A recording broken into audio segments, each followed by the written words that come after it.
Rob's Child. Nothing I say is investment advice, and I have no intention to replace any content of security analysis, but to open it for discussion. This episode is on Chapter 47, Cost of Financing in Management. This chapter is about what it says in the title, essentially, especially in terms of the cost being shares, essentially, of the company that are distributed to underwriters, basically, in investment bankers that are underwriting the sale of a company and the management of companies, receiving things like warrants, which I think are all about just essentially, at the end of the day, diluting the shareholders' ownership. It sounds like it used to be a bigger problem for shareholders were often kept in the dark about basically the value of the real intrinsic value of their shares diminishing without any ability to have knowledge of these things going on. But at the end of the chapter, he basically says how that problem's essentially been fixed. But we'll go through the points anyway.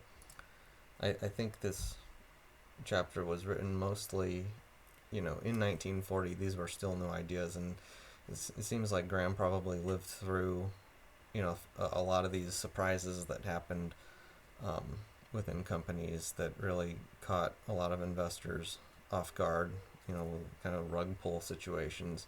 And so it's more of the way I see it, it's more of a historical chapter than anything else, but it does bring up good points that, are worth thinking about, and how there are things that can apply still today from this chapter in modern security analysis. So the first example, we start the chapter with an example of, bad things going on, essentially, with charging for financing, I believe, and management. And so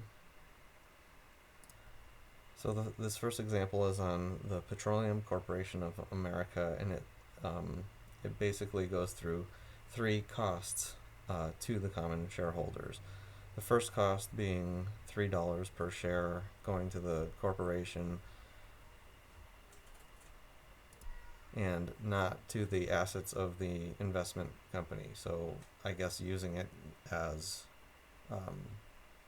profit for them for the company by themselves. So essentially, $3 isn't counted towards the funded value of the stock that you're buying. So that's the first one, which is a pretty big charge. And then the second one is the organizing interests given warrants worth a third of all appreciation of the stock price for 5 years. Essentially, the value of the warrants that they distributed to basically the people selling stock originally in the markets, were very handsomely rewarded, probably too much so. And then number 3, the cost being the officers' salaries with extra taxes because of the corporate form. So you're paying taxes, somehow, extra taxes that you wouldn't normally have to pay, I guess, if this company did it differently, I guess. But, of course, there's going to be costs no matter what in this situation. It seems like, those three layered on top of each other, he seems to believe that it's very, it's kind of devious. Because when you're buying the stock, you're not actually buying that much worth of the company. A large amount of that money is already gone right from the onset. So, these costs cut into the principal value and the future profits away from the common stockholders. And those warrants, the way they were set up, like I said, and like the book pretty clearly states, is that Yeah, from the value of your share, a third of all of the growth above that value, it was going to be going to those uh, warrants, the the warrant holders, which, you know, that's pretty that's pretty bad for the people buying the stock. So anyway, um, okay, and then yeah, the other big thing with this was obviously the Petroleum Corporation of America. It wasn't even really a company. So think about that. They weren't even producing anything. All they were doing, the company itself was just financing holdings. They were deciding, with their expertise, they were charging people all this money to own stock of this supposed company of these supposed people that could pick stocks of actually, actual companies that are actually producing things. And they ended up, he says, basically ranging between 1 and 3 holdings. And in Graham words, he called this a pretty big scheme. And like we said in the last chapter, he was kind of getting at that would be the next subject. In fact, the next chapter is directly about pyramid scheming. He mentioned that earlier. So we're kind of getting into that category of schemes going on. And they still obviously happen today. We hear all on the news all the time about problems with securities in a similar way. Um, so again, this warrant deal cut into the holdings, and the worst part of it was that the people buying the stocks of this petroleum holding company had no idea about the warrants. They weren't told about them, apparently, which, that's a little maddening if you're someone investing in this and not knowing what they're doing, that you don't know that that's what's going on with the money that you're using to buy these shares. And then there's a footnote on this page too, showing how 2 companies, including this company, ended up being the largest holding of another company, and then that company was a larger holding of its parent company, basically, and so they owned each other. And so you can imagine how manipulative that situation can get. So, like many schemes, I certainly have remember learning about all sorts of schemes going on in the financial world in various ways. And in this time, investment trusts were like the new hot thing that were being used to basically scam people. And all these companies actually did was just overcompensate and overspeculate on future earnings of companies. And then and a takeaway here is, to be careful of new unprofitable ventures, especially new types of investments. Especially with these ETFs. These things today, they're pretty transparent, I think, compared to most types of funds and businesses in the past. But I still wonder if there's layers of charges that I don't know about even in these vehicles. I don't think so. I think, luckily, that's one area I think has done well. I think the whole ETF thing in general, Graham would approve greatly over. Super liquid, super tax efficient, and super transparent, which is just amazing. So moving on, he restates, says specifically, and I quote from the chapter, stock options as part of underwriter promoters' compensation is one of the newer and more deceptive tricks of the trade. Bigger point here, it just seems like I've mentioned in the warrants chapter as well, that he just seems to really dislike the idea of using warrants as compensation. And like I mentioned in the other chapter too, stock options is part of employee compensation seems to be a very normal, regular thing these days. But again, as insiders are required to report these things, and I think it's less problematic than it used to be. But it does bring into question, is it really good for the business? Is it good for everybody? Is it good for the public? Is it good for um, everyone involved? It's an arguable point, but we're not getting into that subject right now. The next point I wanted to bring up, reading this, was that how investment trusts, how he's talking about these, new types of corporations, they really remind me of what we have as SPACs today. Of course, SPACs are usually just for one company, but it seems like some of these companies actually ended up operating that way. And so it brings me, I've been interested in SPACs before. I've managed to trade some SPACs short term successfully, using some knowledge that I have. But in general, I think this is likely another one of those areas that it's good to be highly aware of. The people organizing and running this SPAC, what's their compensation for allowing the public to invest in something like this, because it's adding another layer of management essentially above the actual company that they're trying to acquire. So it's just, SPACs can be highly profitable, especially super short term, it seems, a lot of the time. But again, it's this chapter is just making me aware of the potential cost of management, essentially, in that area, with SPACs today. I haven't been really a part of investment trusts outside of the Bitcoin trust or whatever, but that's like holding a commodity, so that's a little different. But anyway, moving on, he goes into an example of basically what I would call a SPAC, SPAC, special acquisition company, by the way. That's what that means. Those things usually trade at like $10 a share until they raise enough capital, and then they just sit there waiting for an opportunity to buy whatever their target type of company is. That's what a SPAC is, if you don't know what that is.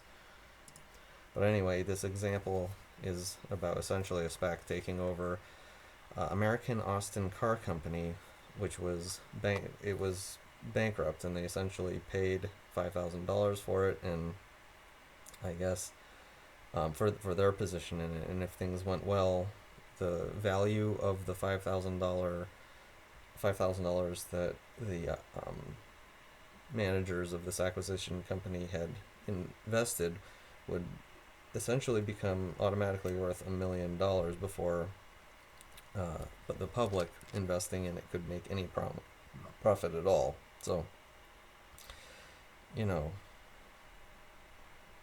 pretty scammy stuff going on. I mean, it continues, right? We have Sam Friedman? Sam Bankman-Fried, I guess his name is, of essentially, doing scammy things to take advantage of people improperly. And so it still goes on to this day, these kinds of things. And I guess the question brought up is, how can we detect these things for ourselves, going into the future? I think one important way to look at it is just always be careful when something looks too good to be true. I think that's one of the really big lessons that you need to really take to heart as an investor. Anyway, going back to that example, that they'd be the underwriters or the promoters, I guess, the people selling the stock. It was them that had owned the $5,000 share. that would be worth $1 million if before the public got anything out of it. It ended up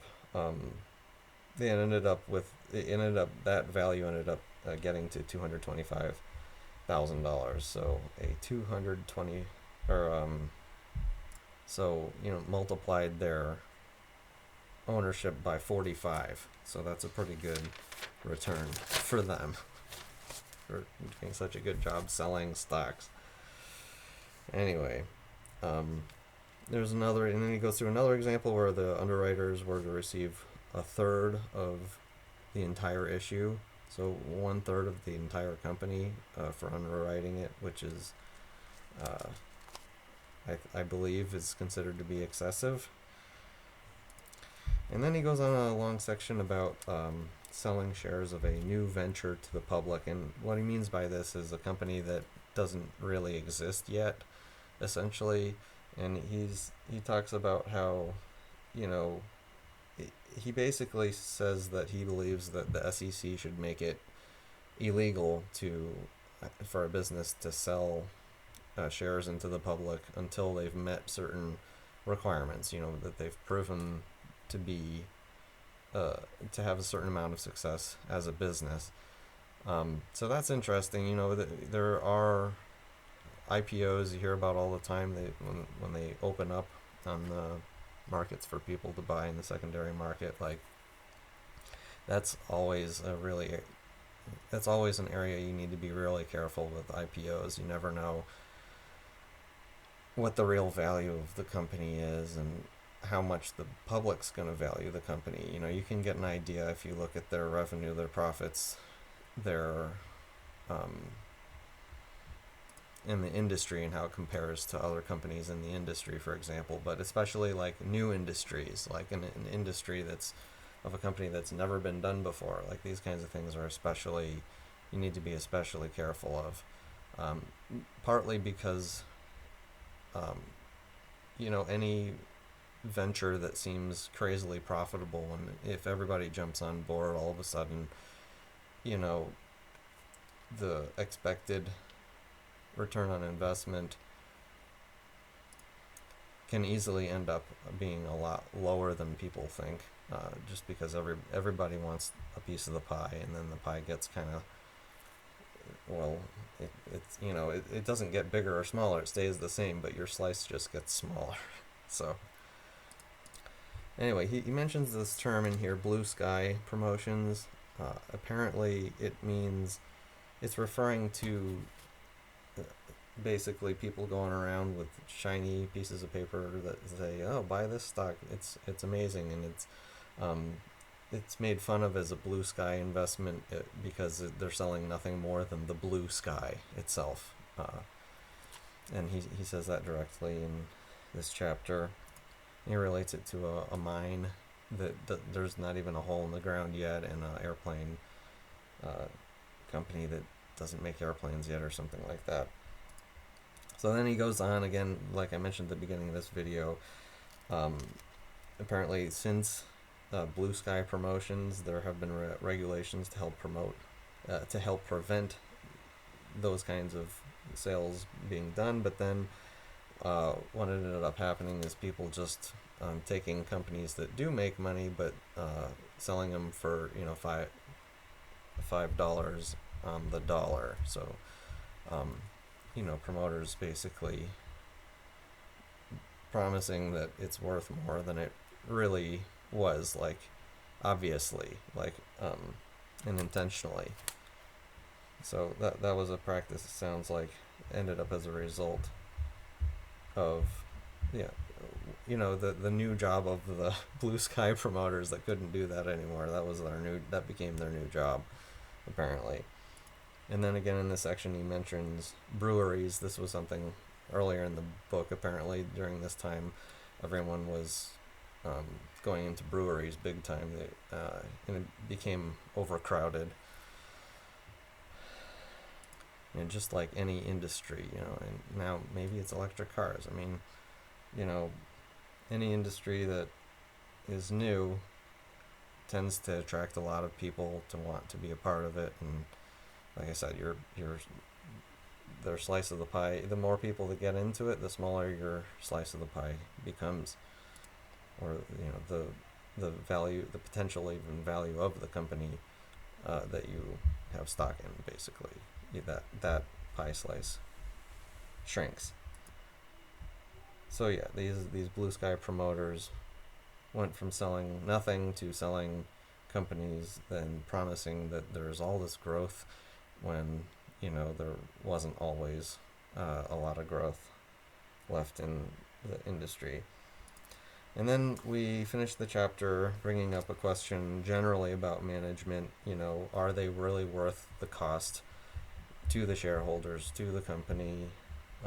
Are they really worth it or not? And he says specifically in here, this is difficult to determine. This isn't something you can sit down with a calculator and be like, oh yeah, that guy's worth this much because of A, B, and C. It's not an area that is very easy to be able to determine very easily. The biggest thing here that he's talking about is just like, as far as shareholders go, the owners of the company, just don't, treat them too badly by, essentially diluting your stock too much for the benefit of the operators and the financiers. And to finish up, he restates again, option warrants as compensation is generally basically devious and bad. And I thought that's what he was kind of alluding to when he first brought this subject up. And yeah, that's exactly how he feels about it. He labels it as devious specifically. And then he says, again, like I said at the beginning of this video, he mentions legislation passed in 1933 to 34, basically the creation of the 10K, making all insider trades of securities of the company public information, and that this basically fixes a heck of a lot of the problems that were coming up in regard to that previously. And so there you go. That was chapter 47. I hope you enjoyed. Rob's Child.